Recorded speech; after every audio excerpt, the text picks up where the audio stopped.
ஆட்சி நிர்வாகமாக இருந்தாலும் சரி, பெண்களுக்கான பாதுகாப்பை உறுதி செய்யாது, பெண்களுக்கான வாய்ப்பை வழங்காது, அவர்களுக்கான அங்கீகாரத்தை முழுமையாக கொடுக்காமல் எந்த மானுட வளர்ச்சியும் இருக்க போவதில்லை என்பதை மனதில் கொண்டு பெண்களுக்கு எதிரான குற்றங்களுக்கு தண்டனைகள் கடுமையாக்கப்பட்ட சட்டங்கள் விரைவில், மிக விரைவில் அண்ணா திராவிட முன்னேற்ற கழகத்தினுடைய ஆட்சி தலைமையில் அமையும் என்பதை உறுதியோடு சொல்லி, இருக்கக்கூடிய சமூக சீர்கேடுகளை களைவதற்கு சரியான வாய்ப்பு வரக்கூடிய தேர்தல், கஞ்சா விற்பனையிலிருந்து நம் தலைமுறையை காத்துக் கொள்வதற்கான சரியான தேர்வு, முதியோர்களுக்கான ஓய்வூதியத்தை வழங்குகின்ற சரியான தேர்வு, விவசாயிகளுக்கான அடிப்படை நீர்வள ஆதாரம் தொட்டு அனைத்தையும் கொடுக்கின்ற சரியான தேர்வாக வரக்கூடிய தேர்தல் அமைந்து ஒரு மாபெரும் வெற்றியை அண்ணா திராவிட முன்னேற்ற கழகத்தினுடைய கூட்டணிக்கு வழங்கி ஒரு மிகப்பெரிய ஒரு மாற்றத்திற்கான புரட்சி விதையை இனிமேல் வரக்கூடிய காலகட்டத்தில் இன்னும் என்னவெல்லாம் நிலம் வளம் சார்ந்த விடயங்கள் நடக்கப் போவது என்பதை உறுதி செய்து கொள்ள ஒரு வாய்ப்பாக வாக்களியுங்கள், வளம் பெறுவோம். நன்றி, வணக்கம். தொடர்ந்து இது நேற்றைய தினம் நடந்தது, முந்தா நாள் நடந்தது, அதுக்கு முதல் நாள் நடந்ததுன்னு இப்படியே நம்ம ஒவ்வொரு நாளா சொல்லிட்டு இருக்கோம். குறைஞ்ச காலமா நான் பாக்குறேன், ஒரு கட்டவிழ்த்து விடுக்கப்பட்ட ஒரு ரவுடிச முறை இருக்கிற மாதிரியான காவல்துறை மேல சற்றும் ஒரு பயம் இல்லாத ஒரு சூழ்நிலையை தான் பாக்குறோம். தெருவுல பூந்து பகல் நேரத்துல நண்பர்களுக்குள்ள பிரச்சனைன்னு வெட்டி கொள்றதா சொல்றாங்க, ஒரு சாதி சண்டையா வெட்டி கொள்றாங்கன்னு சொல்றாங்க. ஒரு தெருக்குள்ள போய் ஒரு இருசக்கர வாகனத்துல போய் கண்ணில் பட்டவர்களை எல்லாம் வெட்டி கொள்றதா சொல்றாங்க. அப்ப இங்க காவல்துறை மீதான பயம் ஏன் போச்சு அப்படிங்கிற ஒரு பெரிய ஒரு நிலைமை இருந்தது. எல்லாவற்றிற்கும் என்ன காரணம்? நீங்க பெண்கள் மீதான பாலியல் கொடுமையா இருக்கட்டும், பெண்கள் மீதான சித்திரவதைகளா இருக்கட்டும், இல்ல இங்க நடக்கக்கூடிய கொலைகளா இருக்கட்டும், கொள்ளையா இருக்கட்டும், எது நடந்தாலும் அவங்கள நீங்க கூட்டு வச்சு காவல்துறை விசாரிக்கும் போது பாத்தீங்கன்னா அவங்க கஞ்சா போதையில இருந்தாங்க அப்படின்ற ஒரு பொதுவான ஒரு விஷயத்த முன்வைக்கிறாங்க. தமிழ்நாட்டுல இந்த அளவுக்கு கஞ்சா உழவ வேண்டிய அவசியம் என்ன? ஒரு பள்ளிக்கூட மாணவனோட பையில போய் கஞ்சா பொட்டலம் இருக்கான்னு பரிசோதிக்கணும்ன்ற ஒரு நிலைமைக்கு நாம் தள்ளப்பட்டிருக்கோம்னா இது எவ்வளவு ஒரு கொடிய சூழ்நிலையை நோக்கி போயிட்டு இருக்கு அப்படின்றத மக்கள் புரிந்து கொள்ளணும். ஒரு காலத்துல ஒரு நேரத்துல எல்லாம் பாத்தீங்கன்னா காவல்துறை மீது ஒரு பயம் இருந்தது. இன்னைக்கு காவல்துறை கைது பண்ணா காவல்துறை அடிக்கிறாங்க. பெண் காவலர்களுக்கு பாதுகாப்பு இல்லை. இந்த சாமானிய பெண்களா இருக்கிற எங்களுக்கு பாதுகாப்பு கொடுக்கறதே பெண் காவலர் நினைக்கிறோம். அந்த பெண் காவலர்களுக்கே பாதுகாப்பு இல்லை அப்படிங்கிற ஒரு மோசமான சூழ்நிலையை நோக்கி நகர்ந்து கொண்டே இருக்கு. ஒவ்வொரு ஆண்டுக்கும் கிட்டத்தட்ட 1 லட்சத்துக்கும் மேற்பட்ட வழக்குகள் கூடுதலா இருக்கு. கடந்த ஆண்டுக்கும் இந்த ஆண்டுக்குமே 70,000த்துக்கும் மேற்பட்ட வழக்குகள் கூடுதலாக பதிவு செய்யப்பட்டிருக்கு. இது பதிவு செய்யறதுனே இவ்வளவு இருக்கு அப்படின்னா, கிராமத்துல பஞ்சாயத்துல பைசல் பண்றது, வெக்கத்துக்கு மானத்துக்கு பயந்துகிட்டு வெளியில சொல்லாம இருக்கிறதுன்னு பல்வேறு நடவடிக்கைகள் போய்கொண்டே இருக்கு.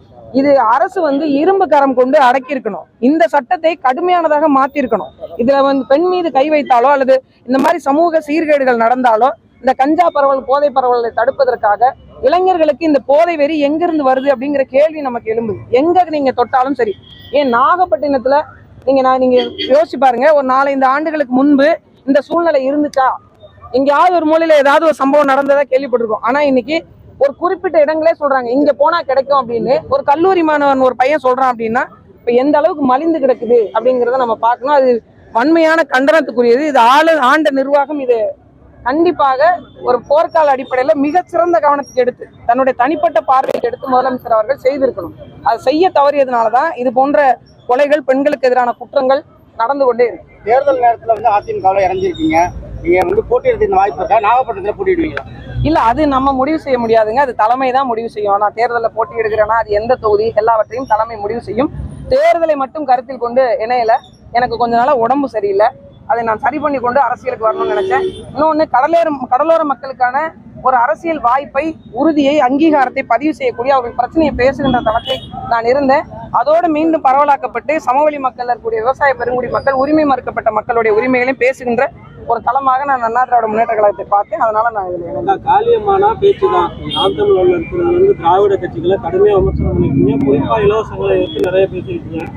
திமுக, அதிமுக, தாவேக எல்லாருமே இலவச திட்டங்களை தான் அறிவிக்கிறாங்க. நீங்க அந்த கட்சியில ஐக்கியமாக்கிருக்கீங்க. இந்த களம் எப்படி இருக்கு, இதை எப்படி பாருங்க? இல்ல, இப்ப இலவச திட்டங்கள் அப்படிங்கிறது எதை பொறுத்தது அப்படின்னு ஒண்ணு இருக்கு. இப்போ நான் முன்னாடி இருந்த கட்சியிலே கல்வி இலவசம், மருத்துவம் இலவசம், தூய குடிநீர் இலவசம் எங்க பரப்புரையை நானே செஞ்சிருக்கிறேன். இதெல்லாம் அத்தியாவசிய தேவைகள். இந்த அடிப்படைகளை பூர்த்தி செய்யணும் அப்படிங்கறதா இப்போவும் என்னுடைய நோக்கம். அதுல இருந்து நான் மாறல. ஆனாலும் கூடுதலாக இன்னைக்கு மக்களுடைய எதிர்பார்ப்பு என்னவா இருக்கு அப்படின்னு உங்களுக்கே நல்லா தெரியும்.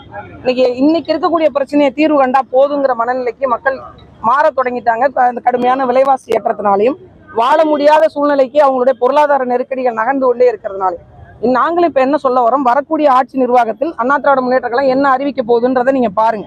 அவங்களுக்கான வேலை வாய்ப்பை உறுதி செய்கின்ற திட்டங்கள், விவசாயத்தை பெருக்குகின்ற திட்டங்கள், தரிசு நிலங்களை மேம்படுத்துகின்ற திட்டங்கள், பெண்களுக்கான வேலை வாய்ப்பை உள்ளூர் அளவுல நிலம் வளம் சார்ந்து உருவாக்கக்கூடிய திட்டங்கள், பல்வேறு திட்டங்களை முன்னெடுத்திருக்கு.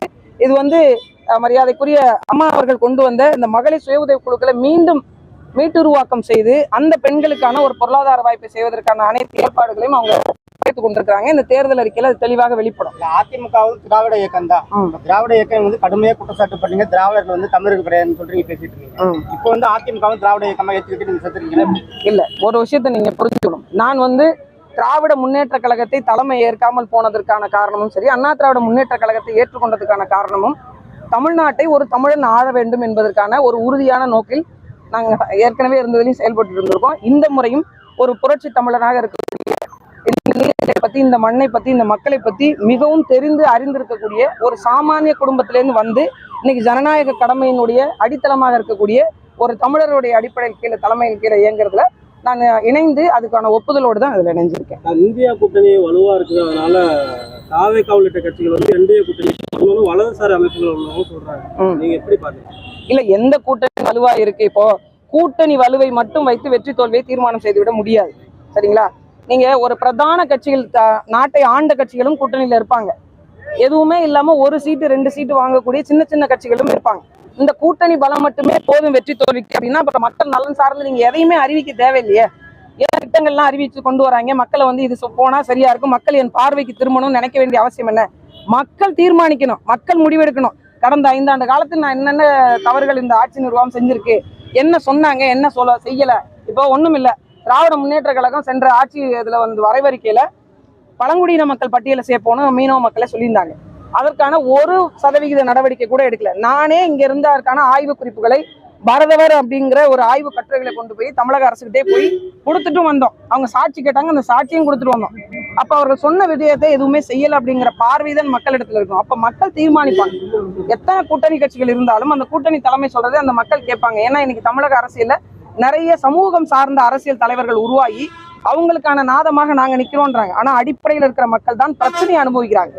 விலைவாசி ஏற்றதுனால பிரச்சனையை அனுபவிக்கிறது நாங்க தான்.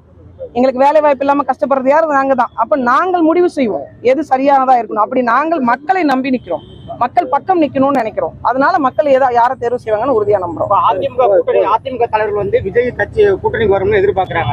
ஆனா வந்து விஜய் வந்து டைரக்டா சொல்றாரு, போட்டி வந்து திமுகவுக்கும் திமுகவுக்கும் தான் விஜய்க்கும் போட்டி தான் சொல்றாரு. ஆனா அதிமுக வந்து கூட்டணிக்கு வர எதிர்பார்க்கிறாங்க.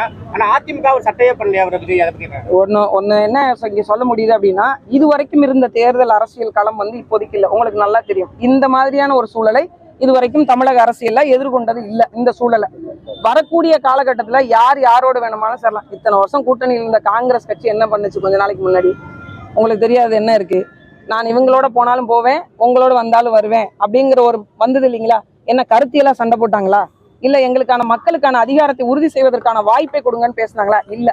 எப்ப வேணாலும் காங்கிரஸ் கையை விட்டு போயிரும்ன்ற நிலைமையில தான் இருந்தது அந்த உறுதி. நீங்க சொல்ற அந்த உறுதி செய்யப்பட்ட கூட்டணியிலே அப்ப இங்க கூட்டணி நிலைப்பாடுகள் வந்து அரசினுடைய அந்த அரசியலுடைய நகர்வை நோக்கி தான் இருக்கே தவிர கருத்தியல் சார்ந்து கோட்பாடு சார்ந்து நீங்க கேள்வி கேட்டீங்கன்னா இப்ப நான் பதில் சொல்லிடுவேன். எப்போது வேணாலும் எந்த சூழ்நிலை வேணாலும் மக்கள் யாரை நேசித்து இவங்க கூட போனா வெற்றி உறுதியாகும் நம்பி யார் வேணாலும் யாரோட வேணாலும் பயணிக்கலாம். எல்லாம் கூட்டணி உறுதியான பிறகு தேர்தலை எதிர்கொண்ட சூழல் வருந்தீங்களா? அப்ப கேளுங்க, அதுக்கு நான் பதில் சொல்றேன். தாலிமா அவர்கள் வந்து மக்கள் பிரதிநிதியா பார்க்க முடியுமா? இந்த இணைவுல ஏதாவது டிமாண்ட் ஏதாவது? என்னைக்குமே நான் மக்கள் பிரதிநிதி தாங்க.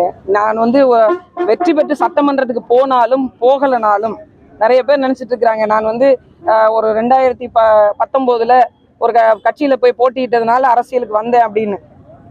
நான் என்னைக்கு இந்த 2004 சுனாமி வந்ததோ அன்னைய முதல் இன்னைய வரைக்கும் அரசியல் பேசிட்டு இருக்கிறேன். இந்த மக்களுக்கான களத்தில் போராடிட்டு இருக்கேன். எனக்கு ஒண்ணுதாங்க, சாமானிய மக்களும் சட்டமன்றத்துக்கு போக முடியும், சாமானிய மக்களுக்கான அரசியலை அந்த மக்களை தீர்மானித்துக் கொள்ள முடியும், பெண்கள் தங்கள் கண்ணோட்டத்தின் வாயிலாக சட்டத்தை ஏற்றுக்கொள்ள முடியும் என்கிற வாய்ப்பை உருவாக்கி வச்சுட்டு போனாலே எனக்கு போதுமானது.